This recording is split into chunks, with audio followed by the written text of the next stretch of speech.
Le procureur général près la Cour de cassation a tenu une réunion avec les responsables des régies financières dans la DGDA.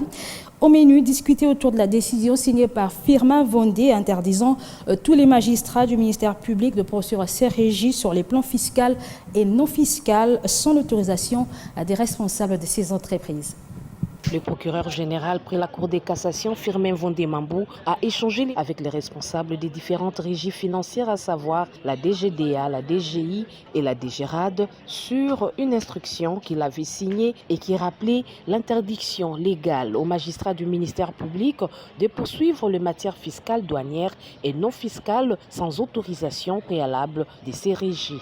Par cette instruction, le procureur général près la Cour de cassation a voulu remettre tous ces services d'assiette dans leurs responsabilités. Ils seront désormais coupables de fraudes qu'ils n'auront pas soumis à la connaissance du ministère public, car ils ont aussi cette obligation légale de les tenir informés lorsqu'ils sont en face des faits de fraude, a martelé Firmin Vondé Mambou.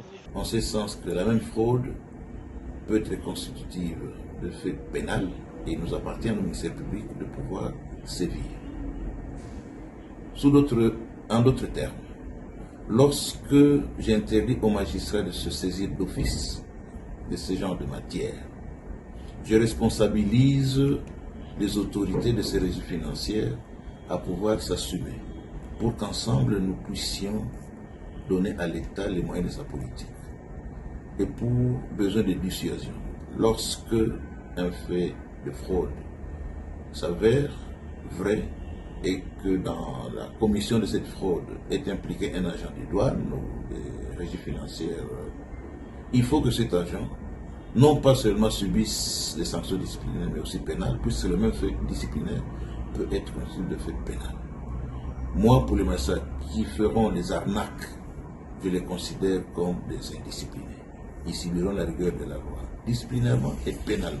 Je ne protège nullement, comme certains voulaient le faire croire, les responsables des régies financières, et je les mets plutôt en garde de pouvoir nous donner la matière pour que nous puissions sévir et faire appliquer la loi. Ce décret reste encore en vigueur tant qu'il n'a pas été abrogé par d'autres. Et nous sommes esclaves de la loi, nous sommes sous la loi, et la loi seule nous conduit. On dit que la loi précède les faits. Il s'est dénoté que c'est le 23 janvier 2023 que le procureur général près la Cour de cassation, Firmin Vondé Mambou, a signé cette instruction.